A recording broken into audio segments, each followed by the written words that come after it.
tuvo depresión, tenía esta fatiga, le costaba levantarse. ¿Cómo sabemos si eso es síntoma de la depresión o de otra cosa?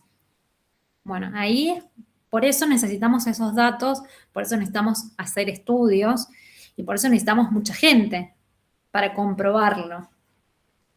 Obviamente que cada caso va a tener una particularidad, ¿no? Pero para nosotros llegar a una conclusión, por ejemplo, de síntomas o de síntomas, en este caso, o pautas de alarma, necesitamos pensar en eso que se repite. En cualquier enfermedad, ¿no? ¿Y cómo supieron ustedes cuando buscaron información que esa información era un dato comprobable, una fuente fidedigna, confiable, y no la opinión de alguien más o el caso de alguien más? ¿Qué buscaban en esas fuentes? La bibliografía. Bien, un dato que podemos buscar es la bibliografía. ¿Qué otra cosa buscaron? Yo tengo acá todas las fuentes que utilizaron. En una de las fuentes que nosotros pusimos, abajo de todo, dice como que el autor, por ejemplo, autor Guillermo, profesor de psiquiatría y psicología. Bien. Nosotros ahí nos basamos en algunas preguntas que decía y respuestas también. Bien, y ese, espera que los tengo acá. ¿Te acordás de qué página era? Es la primera bibliografía que pusimos. Dice Escuela de Salud. Es Escuela de Salud Castilla de la Mancha. Sí. Esto que dice acá voy a compartir, así vemos.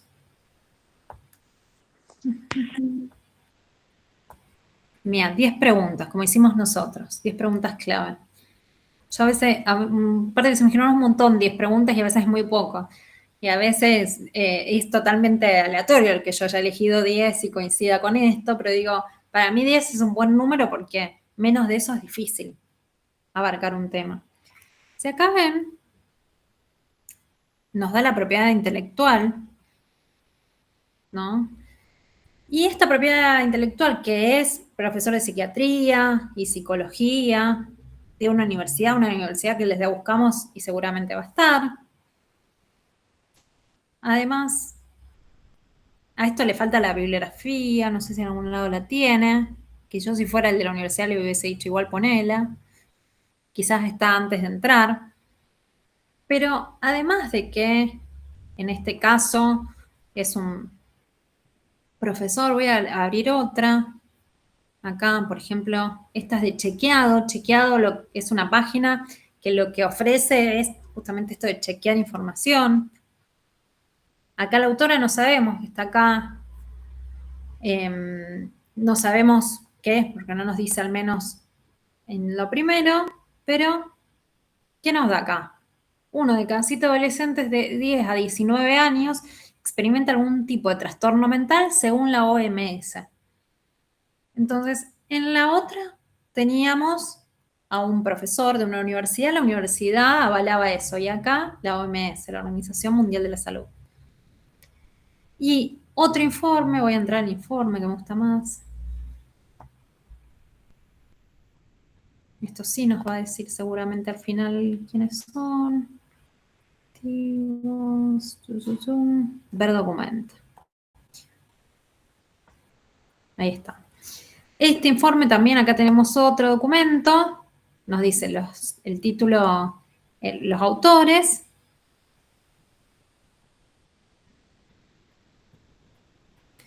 Investigador del área de salud, grupos focales, ¿no? ¿Quiénes coordinaron los grupos en donde se hizo esta investigación? Porque nos va a contar cómo lo hicieron, así vamos viendo mientras investigaciones.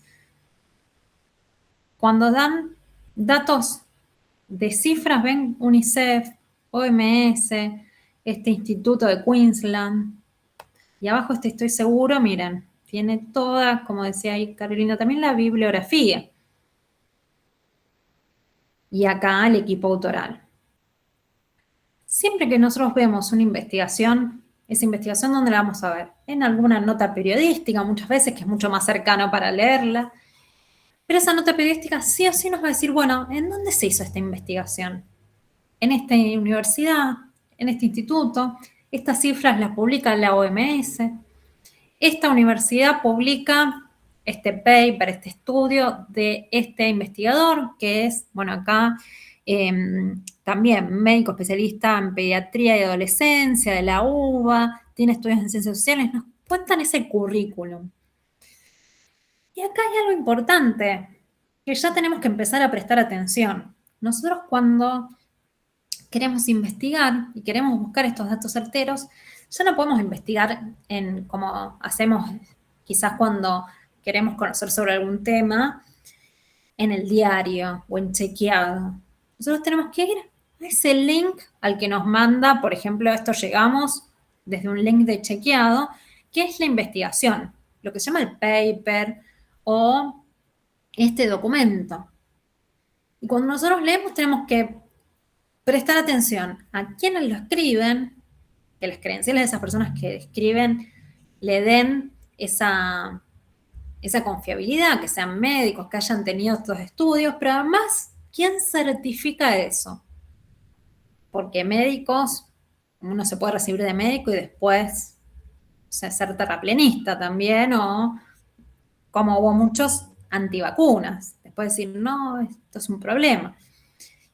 Entonces, ¿cómo sabemos que ese médico, además de haberse recibido de médico, que tuvo que rendir bien ciertas materias, no más para recibirse de médico, eso no le da solamente la credencial, hizo una investigación y siguió todos esos pasos para que esos datos sean confiables, es decir, agarró, por ejemplo, como hicieron acá, un grupo de personas, les hizo preguntas o las observó.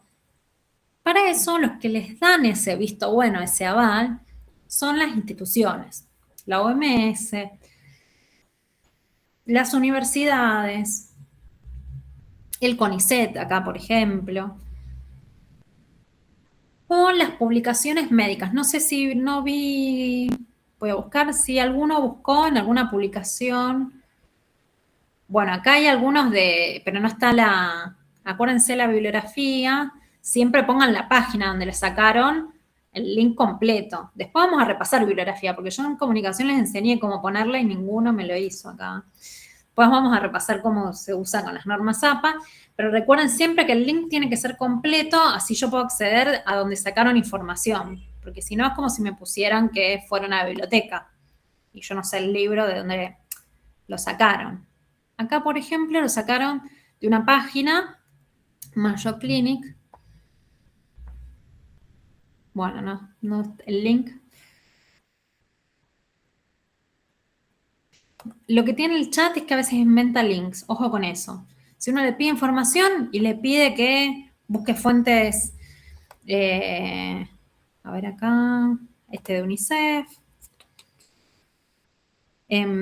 pero a veces lo que hace el chat es que capaz que lo sacó de esa página, pero no nos da cualquier... Bueno, acá hay otra que...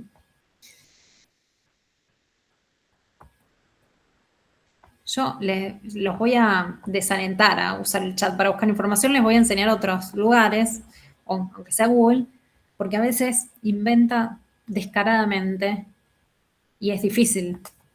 Acá, argentina.gov.ar. ¿Quién le da el aval a esta noticia? Que lo ponen como noticia para que todo el mundo lo pueda leer y entender. El Ministerio de Salud, ¿no? El Ministerio de Salud chequea que esta información sea fidedigna. Acá en las organizaciones lo que tenemos es que yo, aunque sea del Ministerio de Salud, siempre entraría a los links donde dan las cifras, porque también tiene que ver con las políticas de salud que hagan. Entonces, ahí tenemos que entrar también. Pero las instituciones grandes, la OMS, los ministerios de salud, las instituciones de investigación, las universidades, le dan un aval al autor. Y eso es lo más importante.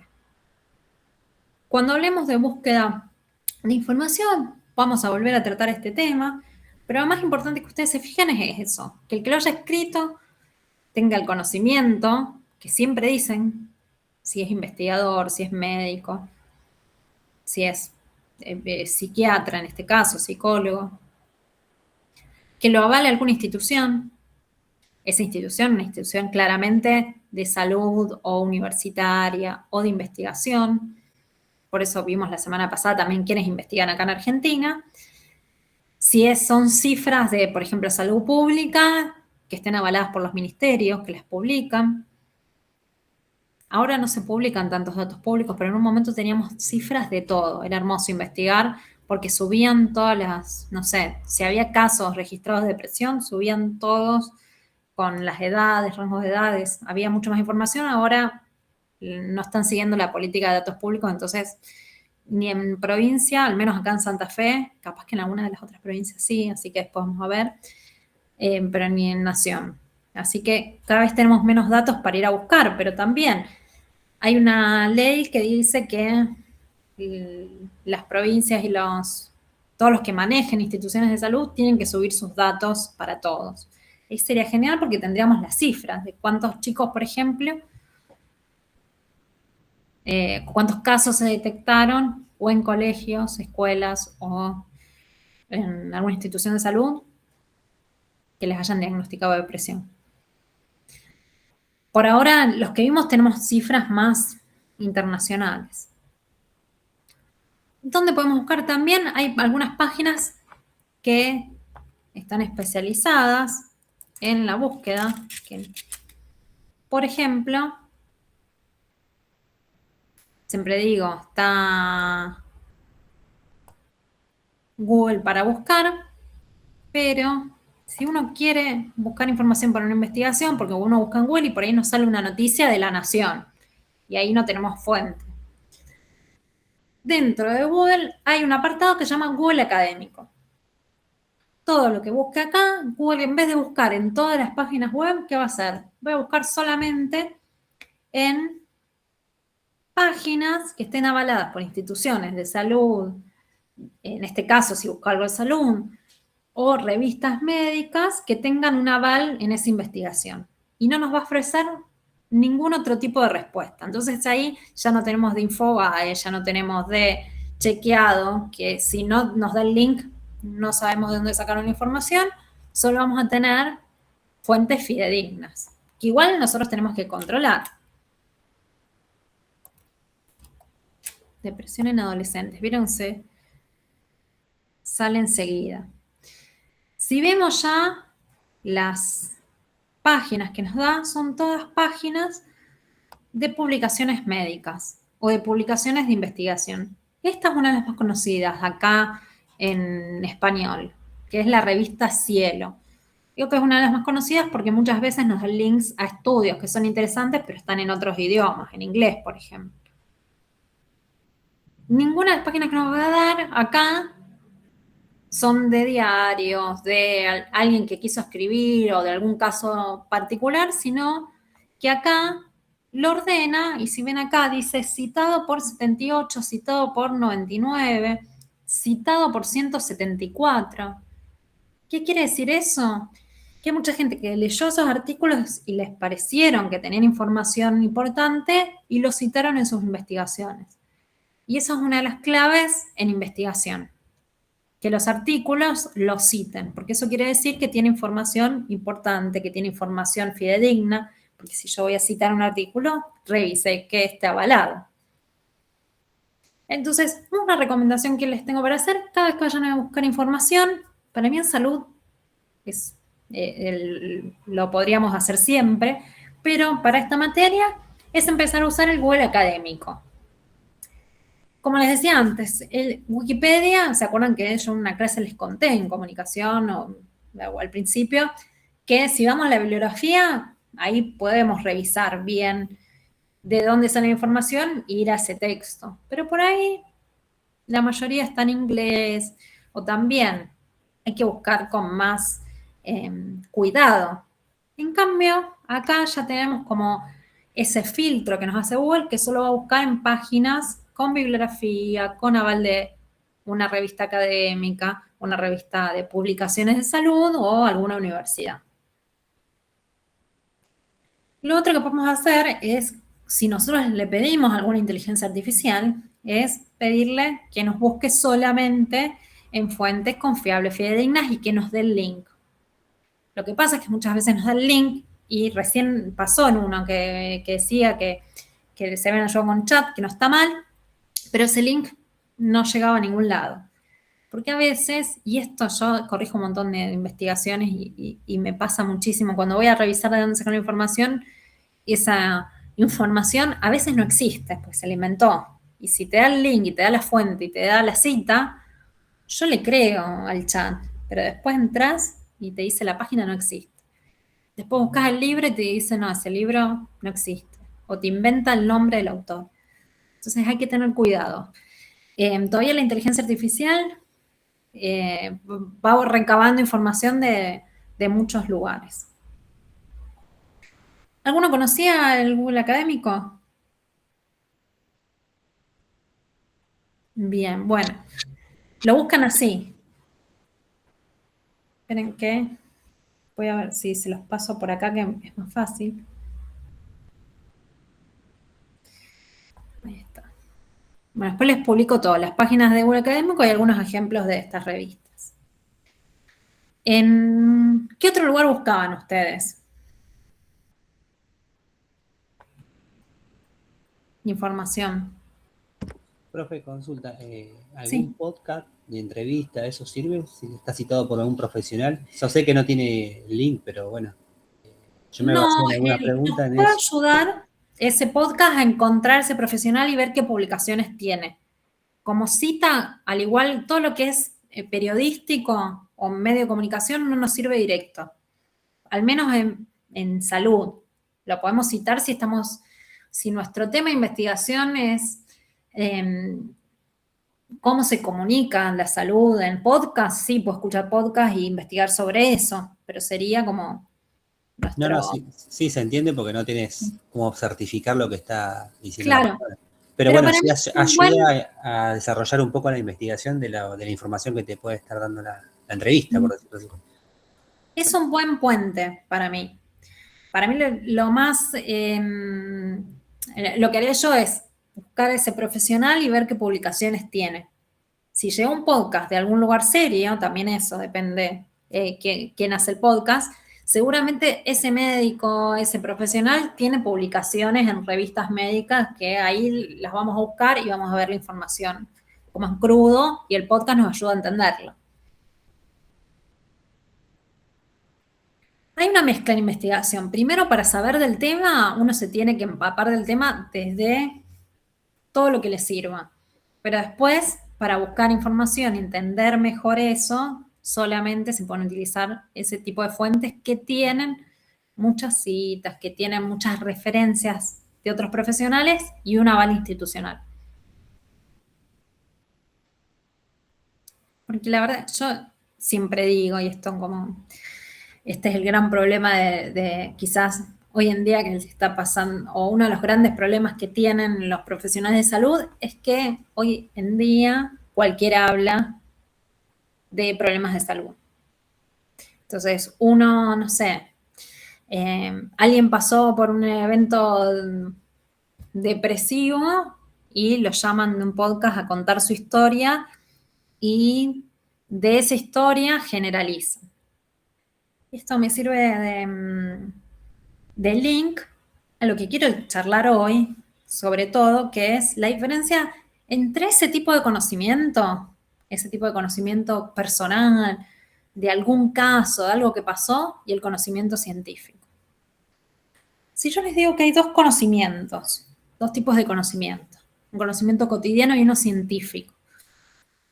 Este trabajo que hicieron, ¿para qué les sirvió? ¿O para qué les sirvió? ¿O qué diferencia ven en ese conocimiento de la segunda consigna, desde el sentido común y de lo que buscaron ustedes?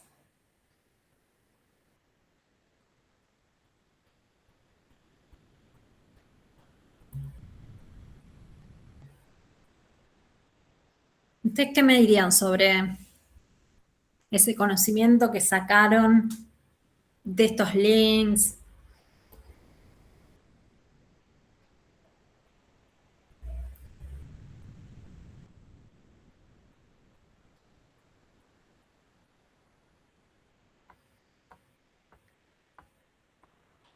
¿Qué diferencia, es decir, qué diferencia vieron entre la segunda consigna y la tercera consigna en las respuestas? ¿Se escucha lo que hablo o no? Ahora sí. Creo yo que la diferencia principal, al menos una cuestión personal mía, es que muchas veces, como lo que llamamos conocimiento propio, está muchas veces cerrado, más cargado de creencias, como culturalmente, como venimos manejándonos, a diferencia del científico. Bien, hay algo fundamental que lo que nosotros pensamos tiene que ver con nuestro sistema de creencias, nuestra forma de ver el mundo. Si le preguntan a mucha gente, la gente grande, sobre todo cuando antes no se hablaba de salud mental. La salud mental es bastante joven, como quizás como especialidad más, digamos, más conocida. Pero si ustedes habrán escuchado muchas veces que la depresión en realidad es medio, parece un invento, la salud mental, bueno, se sacó la licencia psiquiátrica para no ir a trabajar. Estás triste, bueno, salí, caminás, te va a pasar, ¿no? Y eso tiene que ver con el sistema de creencias. Y en salud pasa siempre. El sistema de creencias tiene que ver con, por ejemplo, lo que me funciona a mí. Si un día estoy triste, estoy mal, no sé, voy al gimnasio, salgo a caminar, pongo música, me mejoré y listo. Entonces eso le tiene que servir a todo el mundo para estar mejor. Entonces ya tenemos una primera diferencia. Un tipo de conocimiento habla de experiencias personales, creencias personales, o tiene que ver con eso, y otro tiene que ver con algo que se comprobó, como dijimos antes, en un grupo de personas.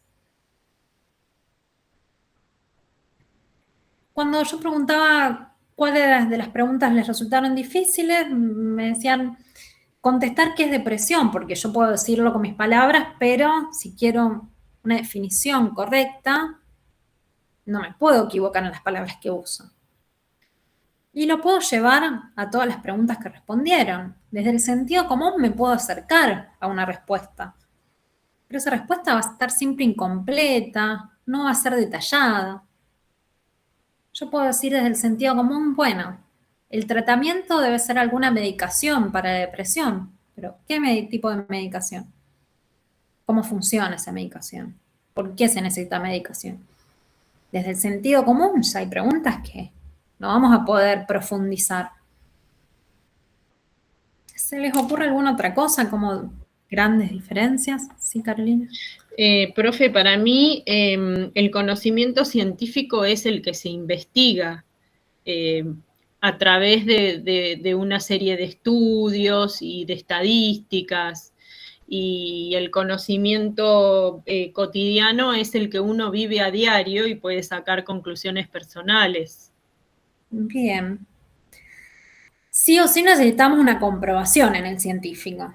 Una comprobación con datos, estadísticas, con grupos de estudio. Dije la primera clase, para que haya conocimiento y una investigación hay un proceso. Y ese proceso tiene que ver con algo que vamos a profundizar en otras clases, con el método científico. Ese proceso tiene que ser muy riguroso, si no, queda de nuevo en nuestras creencias, nuestra opinión. Entonces, para profundizar mejor, no sé si alguien tiene algo más para decir antes de que comparta pantalla sobre la conclusión que llegaron ustedes, ¿no?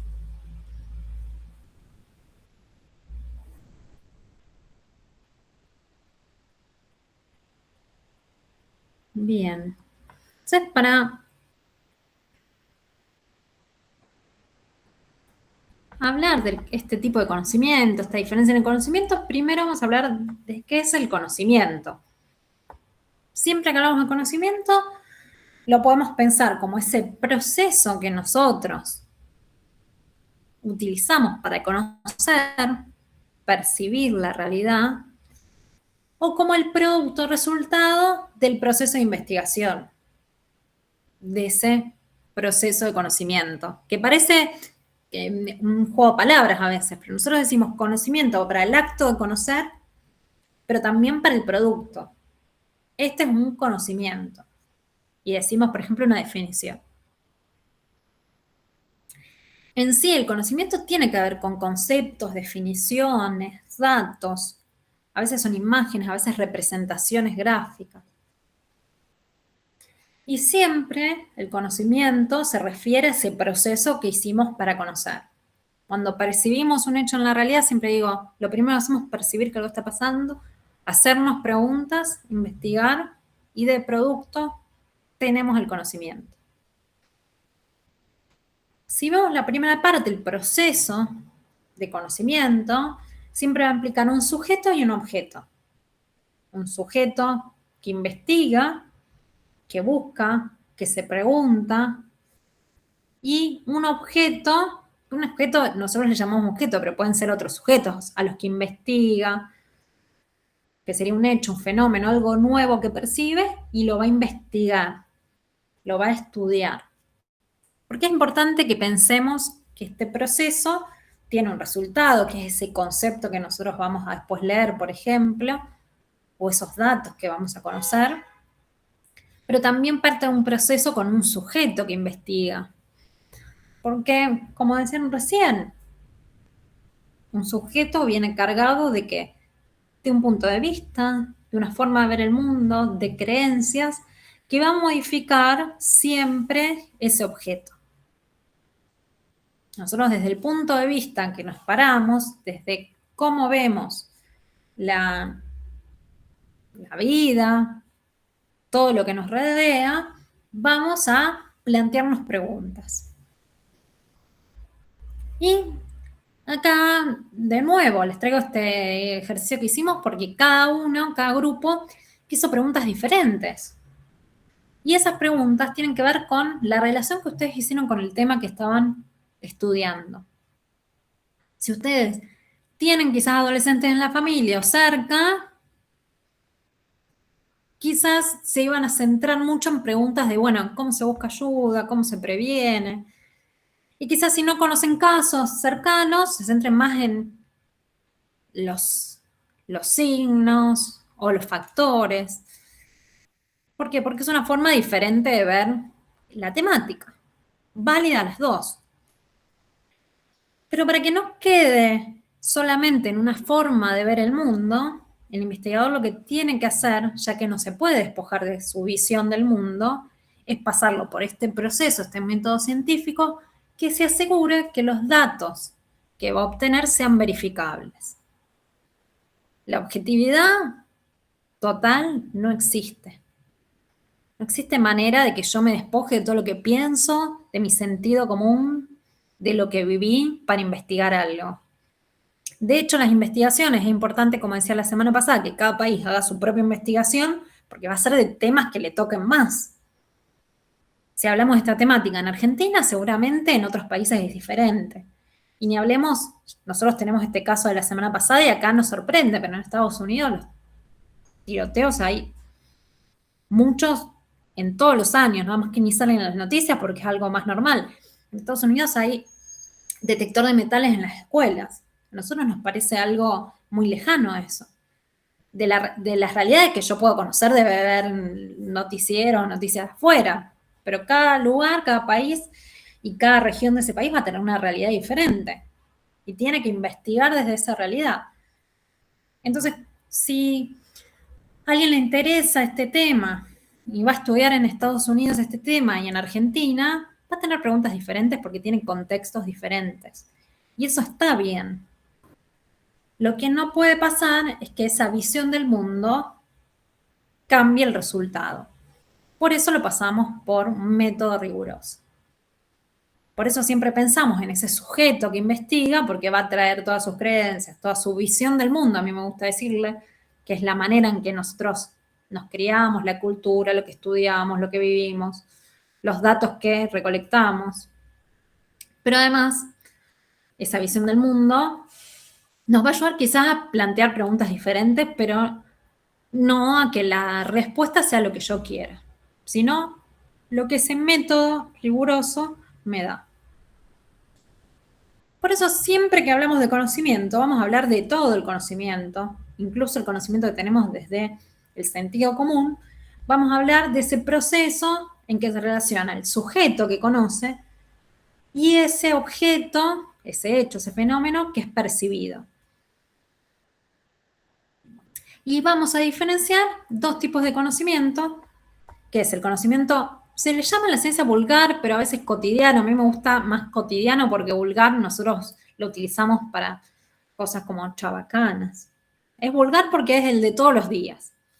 Es el conocimiento cotidiano, que surge de la opinión, de la experiencia, del sistema de creencias, de las cosas que nos pasaron, y que siempre se adquiere de forma casual.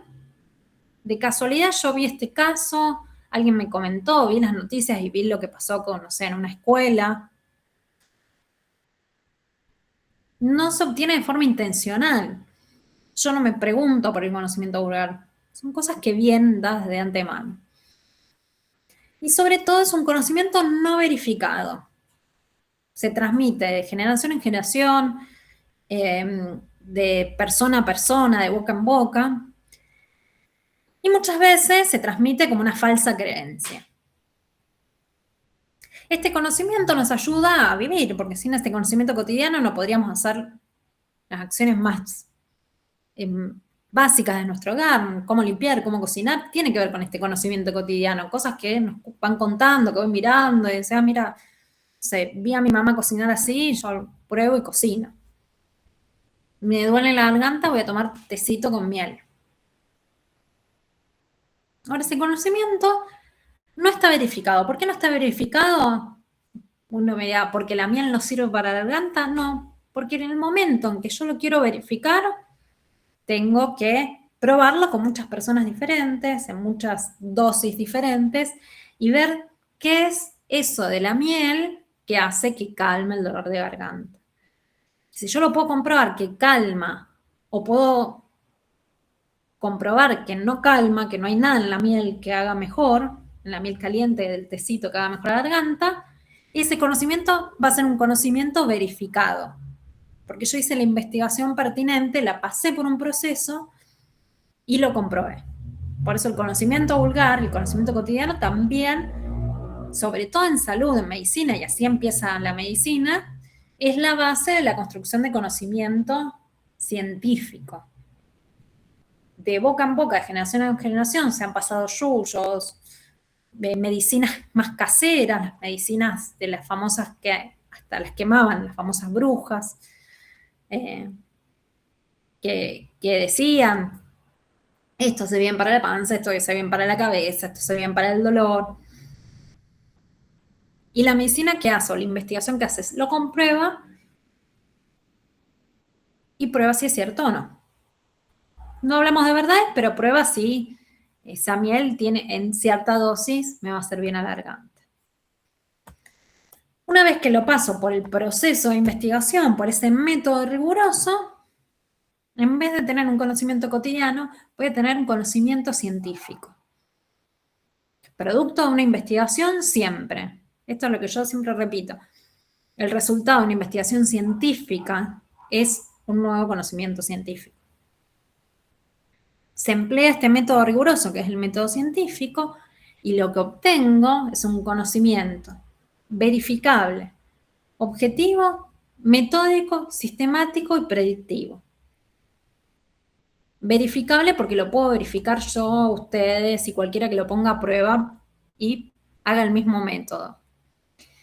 Objetivo no porque yo soy objetiva como investigadora, sino porque el resultado no va a ser lo que a mí me gusta que salga. Es decir, si mi abuela me decía que el té con miel hacía bien para el resfrío, la garganta, yo llevo eso como un consejo de mi abuela, es medio sagrado, y con esa conexión emocional que tengo, pero si yo lo pongo a prueba y el resultado no es positivo, no va a cambiar eso. En ese sentido es objetivo.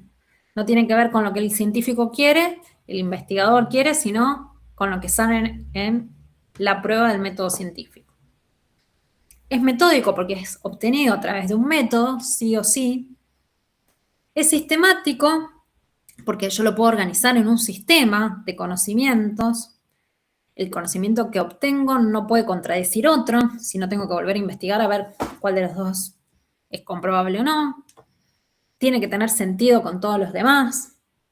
Yo no puedo decir, comprobar que la miel hace bien en cierta dosis, pero seguramente no puedo decir, bueno, el cigarrillo hace bien a la garganta, porque hay algo raro que va a haber, porque el humo todos sabemos que es dañino para la garganta. Entonces hay algo que tengo que volver a investigar. Entonces, este conocimiento se va a acomodar en un sistema, se va a relacionar con otros conocimientos. Y es predictivo porque en las mismas condiciones siempre va a tener el mismo resultado. Por eso, nosotros cuando vamos a cualquier médico nos dice, toma este antibiótico una semana. Porque está comprobado con porcentaje que, por ejemplo, en el 98% de los casos, en una semana, actúa el medicamento, el antibiótico. Si uno lee el prospecto, ahí te va a decir el nivel de eficacia que tiene, porque se prueba en un laboratorio con personas y nos dicen hasta esta cantidad de personas le sirvió en una semana en esta dosis y si leemos tenemos todos los ingredientes que tiene. Ahora hay un porcentaje que quizás no se terminó de probar, que no quiere decir que no funcione, sino que en ciertas condiciones puede haber otros factores que hagan que no termine de curarse y tengan que volver. Por eso el médico siempre nos dice, y si no se pasan los síntomas, vuelve en 7 días. Es predictivo. Se te va a pasar, en el caso de no pase, vuelve porque estamos en un porcentaje de lo posible. El conocimiento científico, y esto es importante, no es una verdad absoluta. Esto es lo que más a veces nos confunde. Nosotros creemos muchas veces que porque leímos sobre una investigación o porque, no sé, nos dice un profesional, es una verdad absoluta. Y en realidad es científico, está verificado, pero siempre va a ser provisional. Por eso no hablamos nunca de verdades absolutas. Siempre está en una revisión permanente. ¿Por qué? Porque puede pasar que haya algún error. Ningún científico investigador cree que que tienen una razón absoluta, sino que van a volver a tratar de verificar siempre el resultado. Puede fallar, digamos, y porque también puede cambiar algo del contexto que haga que eso que hasta ayer funcionaba deje de funcionar.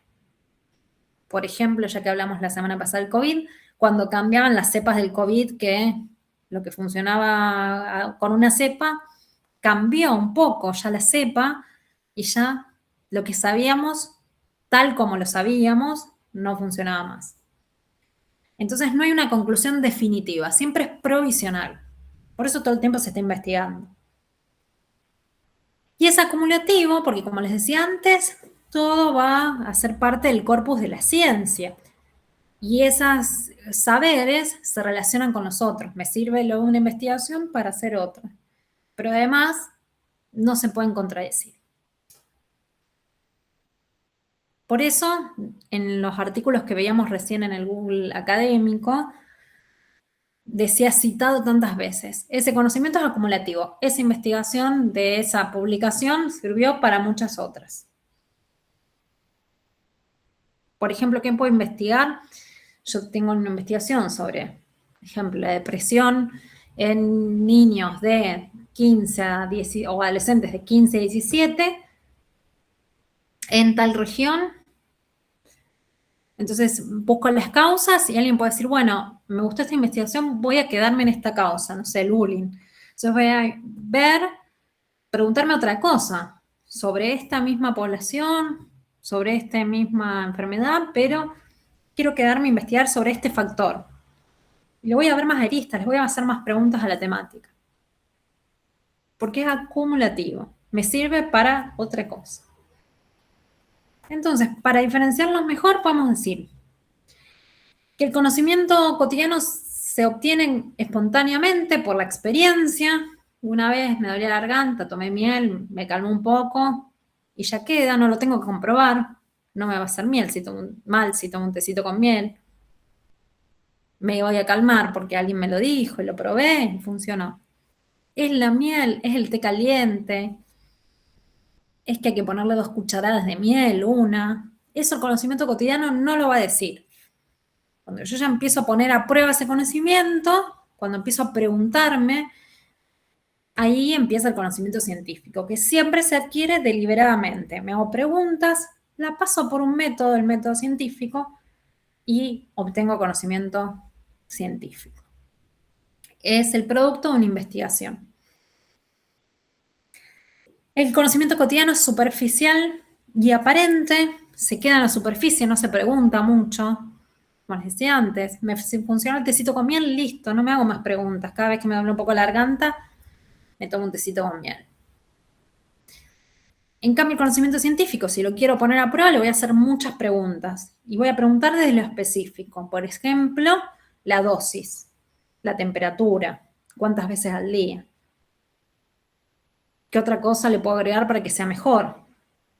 De ahí salen, por ejemplo, los tecitos esos que se compran en la farmacia, que tienen ingredientes comprobados y con una dosis determinada y te dicen no puedes tomar más de, no sé, 2, 3 al día, porque te puede hacer mal, no puedes mezclar con otra cosa. Es profundo y específico. ¿Ves? Con miel, yo te doy la garganta, te haces 5, 6 al día, depende de cuándo hablas, y no va a pasar nada. Te vas a llenar, te vas a asquear quizás, porque es de lo cotidiano. Y el conocimiento cotidiano, sobre todo, es acrítico, no le hago preguntas, no me pregunto por qué funciona, por qué no. Yo siempre digo, en general, a mí todos esos conocimientos son los que me dejó mi abuela. Nunca le pregunté bien por qué funcionaba. No le hago caso. Pero tiene que ver con lo cotidiano. En cambio, el conocimiento científico tiene que ser crítico. Yo le tengo que hacer preguntas, las tengo que contestar mediante un método, y esas preguntas no tienen que dar lugar a duda y tienen que ser específicas. El conocimiento cotidiano es asistemático, no pertenece a ningún sistema. Yo no tengo que relacionar el tecito con miel de mi abuela. Si alguien me dice, ponele jengibre, yo no me voy a preguntar por qué, si funcionan mejor juntos. ¿Qué hace el jengibre y qué hace la miel? ¿Tienen las mismas propiedades? No. Son ideas aisladas. Capaz que funcionan juntos, separados. No tengo que buscar una razón. Si se contrapone con otra cosa que yo ya sé, tampoco me interesa, porque en realidad lo que estoy buscando es sentirme un poco mejor, ¿no? En cambio, en el conocimiento cotidiano, científico, siempre las ideas, los conocimientos se relacionan, se complementan. Uno sirve para el otro, porque es acumulativo. El conocimiento cotidiano no soporta comprobación, es decir, no es verificable. Porque yo no tengo que comprobar con todas las personas no sé, que se enferman y les duele la garganta, si funciona o no. Si me sirvió a mí y yo estoy feliz, y me siento un poquito mejor, ya funciona. Ahora, el conocimiento científico sí necesita esa comprobación, tiene que ser verificable. Y cualquier persona que tome el mismo té en las mismas dosis o de la misma manera, tiene que tener el mismo resultado. Y si no, yo tengo que dejar asentado, como en los prospectos de los medicamentos, qué porcentaje de eficacia tiene. Pero eso lo compruebo en laboratorio, por ejemplo, en un grupo de personas. El conocimiento cotidiano tiene que ver con lo subjetivo, con las creencias de cada uno, con lo que nos pasó, con el sistema de creencias. En cambio, el conocimiento científico es objetivo porque describe la realidad tal cual es, descartando deseos y emociones, porque el resultado no va a ser lo que yo quiero, sino todos los investigadores comprobarían sus investigaciones, sino el que me da el método científico. En este sentido, el conocimiento cotidiano, que creo que algo dije ya la clase pasada, al ser subjetivo, tener que ver las creencias, puede ser sobre cualquier cosa. Yo puedo creer en las energías, puedo creer que si prendo un saumerio se cambian las energías y me siento mejor, o puedo creer que si rezo me siento mejor. Ahora, ese tipo de conocimiento o ese tipo de creencia, yo no la puedo poner a prueba. Porque no puedo poner a prueba la existencia de, no sé, de un Dios o de las energías positivas o la manifestación. No hay manera de comprobarlo, ni que sí, ni que no. Yo siempre digo, no hay manera de comprobar ni que Dios existe, ni hay manera de comprobar que Dios no existe. Entonces, no es sujeto eso, no es objeto, en realidad, de investigación. Yo no puedo comprobar o no eso.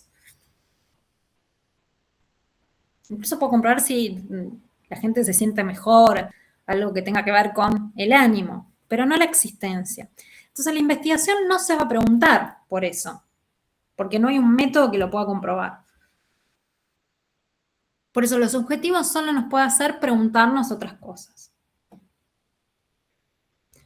En el conocimiento cotidiano, como decíamos, es espontáneo porque se obtiene de forma casual. Alguien, mi abuela, mi mamá me lo dijo, una amiga, alguien me comentó que cuando, si hablamos de nuevo de la depresión, se sintió mal, estaba cansada, no tenía ganas de ir a trabajar. Es casual, alguien me lo contó, yo lo sé. Ahora el conocimiento científico es metódico porque se pone a prueba el método.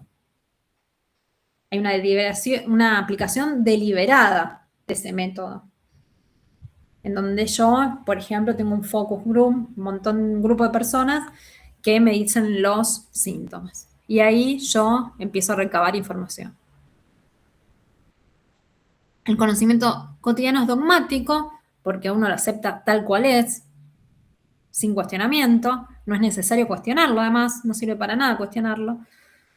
Sirve cuestionarlo o hacerle preguntas si yo quiero llegar a un conocimiento científico, que ya no es dogmático, no es porque sí, sino que es explicativo, me tiene que dar las razones, me tiene que contar el método que se utilizó, me tiene que dar el porqué, la causa o el efecto. El conocimiento cotidiano es especulativo, porque lo que se dice, bueno, si te tomas el tecito te vas a sentir mejor, o una persona con depresión va a estar triste. Son especulaciones que hago que no necesitan, de nuevo, preguntarse, porque son conjeturas que uno hace desde el sentido común. Pero el conocimiento científico sí o sí tiene que ser predictivo. En base a esos argumentos, en base a los datos que yo recupero, voy a predecir en el sentido de que voy a decir, bueno, una persona con depresión va a tener alguno de estos síntomas. Y los va a tener, y esto es una clave cuando uno empieza a conocer estos temas, por un tiempo prolongado. ¿No? No es que se sintió mal un día porque le pasó algo.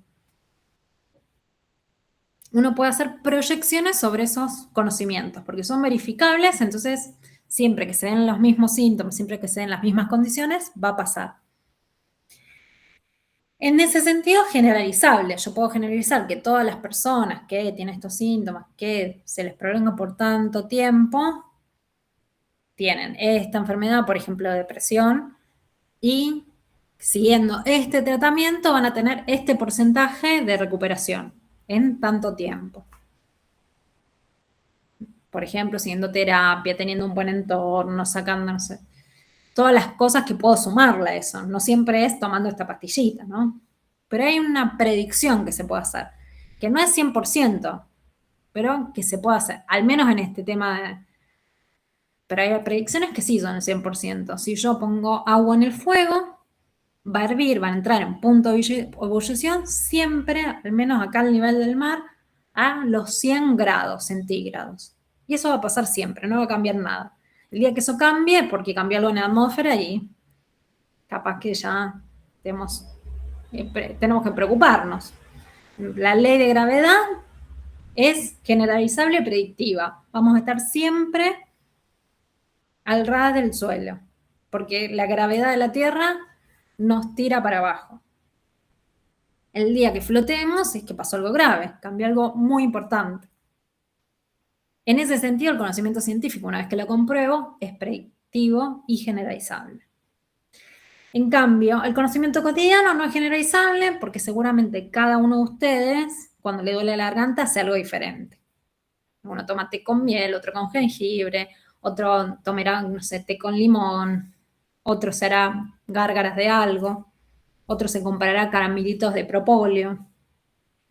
Y todos nosotros Si lo pensamos como conocimiento cotidiano, tenemos razón, porque no se generaliza, cada uno hace lo que le sirve.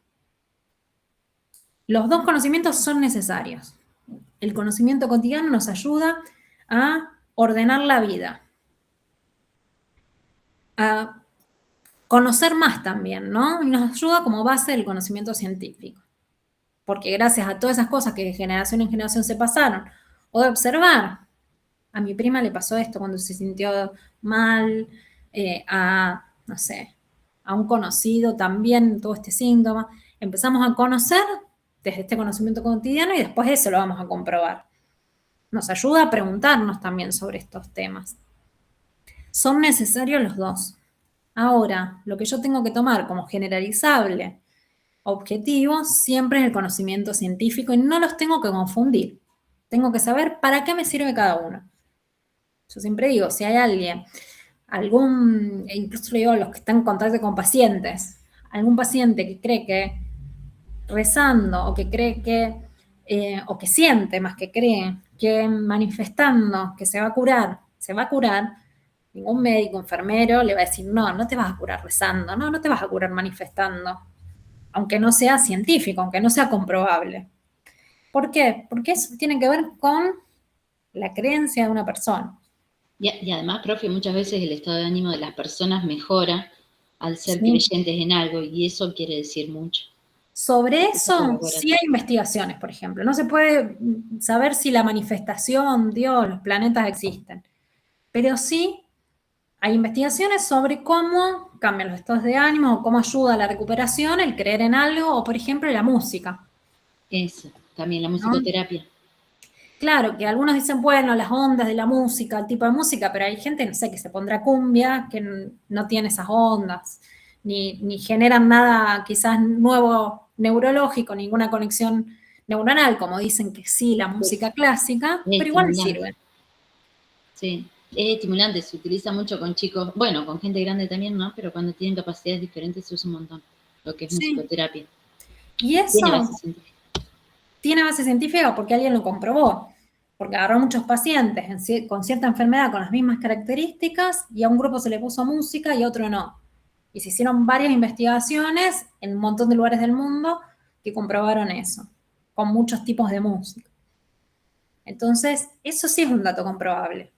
Y sirve también, profe, perdón que la corte, ¿no? Sí, pero está bien. Como que el paciente crea una adherencia al tratamiento también, si cree en algo. No sé, yo soy enfermera, ¿no? Pero muchas veces te dicen, yo voy a rezar, voy a hacer esto, y bueno, si a vos te sirve, vos te sentís bien, con ánimo, y le vas a hacer caso a todo lo que te dice el médico, y hacelo. O sea, hacelo. Tal vez la creencia religiosa no tenga esa base científica que uno menciona acá, pero sí favorece a la persona a que se adhiera al tratamiento, me refiero. La gran diferencia es, llámenle religión, llámenle música, llámenle un animalito, porque la zooterapia también está, llámenle los planetas. Yo creo que Mercurio retrógrado, no sé, lo que quieran ponerle a esa creencia, como no se puede comprobar que cura, si ese paciente me dice, yo voy a rezar porque eso me hace sentir mejor y hace el tratamiento, no hay problema, sería ideal. Ahora, si esa persona dice, yo voy a rezar y no voy a hacer ningún tratamiento, ningún médico lo va a dejar salir sin antes firmar que el paciente se hace cargo de eso. ¿Por qué? Porque no hay comprobación científica. Y si no hay comprobación científica, el médico no puede decir, bueno, sí, anda tranquilo, hace como que te parezca. No. Claro, en ese caso no. Le vas a firmar. Hay esa casos persona de una creencia religiosa que no admiten transfusiones de sangre, y en ese caso hay mucha controversia, por ejemplo. Hay controversia, pero siempre se tiene que respetar, y esto también van a ver en ética, lo que dice el paciente. La creencia del paciente. Pero el médico sabe que no hay una comprobación científica, no lo va a dejar sin antes firmar. Y que el paciente aceptó eso. Y vamos a escuchar casos de gente que se curó. Por Dios, por la música, porque vino un curador, un chamán, lo que ustedes quieran ponerle a eso, porque, no sé, se lo dijo una astróloga. Ahí pongan en ese casillero lo que ustedes crean, o lo que más les gusta o lo que menos les guste. Y va a haber un caso que quizás te diga, yo me curé con eso. Pero, al menos en todas las investigaciones que se hacen, porque también se hacen casos a ver si te cura un chamán, te cura esto, te cura la energía, no se llega a una comprobación científica. Son casos aislados, que no sabemos si se curaron porque rezaron, porque le pidieron a un chamán, o porque hay casos de recuperación que si no hacían nada también capaz se curaban. O hay casos que se curan y después vuelve la enfermedad. Hay casos que hacen todo el tratamiento y no funciona el tratamiento. Y eso también está comprobado científicamente. Por eso los porcentajes de eficacia, ese famoso porcentaje que todo el mundo le teme, que en las enfermedades más fatales dicen, bueno, un 80% de recuperación. Y la gente dice, bueno, pero hay un 20% que no. Y es verdad, hay un 20% que quizás no se recupere, haciendo el mismo tratamiento en las mismas condiciones. Pero eso está comprobado científicamente. Alguien verificó y llegó a la conclusión de cuál es el porcentaje de eficacia de esa droga, de ese tratamiento. Esa es la gran diferencia. Nosotros tenemos que tener en cuenta cuando pensamos y cuando nos movemos en la diferencia de estos dos conocimientos. El conocimiento cotidiano, que es el que quizás, no sé, ustedes pueden ver que muchas veces se hacen cosas que no se deberían hacer, igual funcionan, ¿no? Incluso cuando están trabajando en esterilización, con un paciente, con lo que sea. Pero esta diferencia del conocimiento científico, que es el que nos tiene que guiar en la profesión. La idea de esta materia es que entendamos cómo se obtiene, para que veamos la diferencia también de dónde sale, porque si no también parece toda una pseudociencia. Por más que sea un doctor que lo diga, cada vez se escuchan más doctores o más especialistas hablando de soluciones mágicas o muy lineales. Entonces tenemos que investigar qué hay detrás de eso.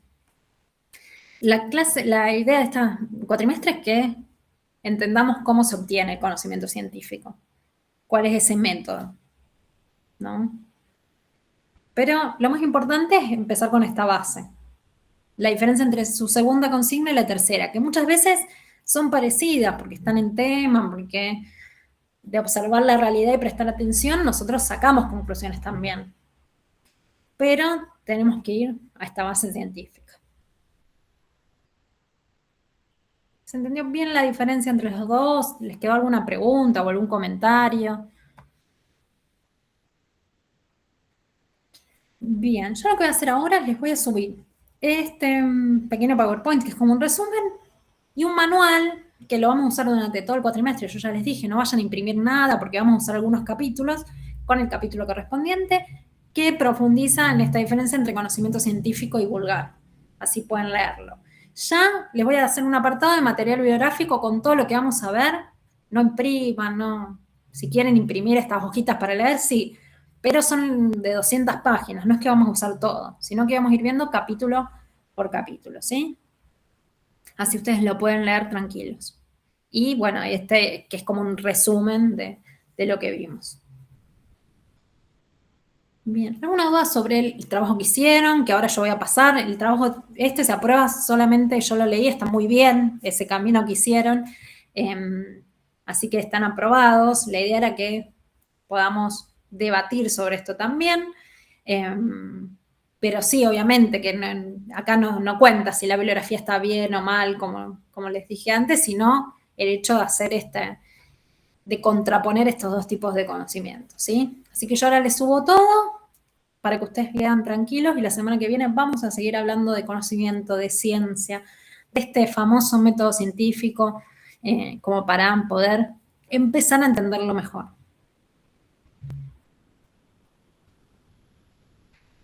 Bien, si no quedan dudas, comentarios, entonces, y ya todos pusieron el presente acá en el chat, así yo lo paso tranquila, los dejo y nos encontramos el lunes que viene. Gracias, profe.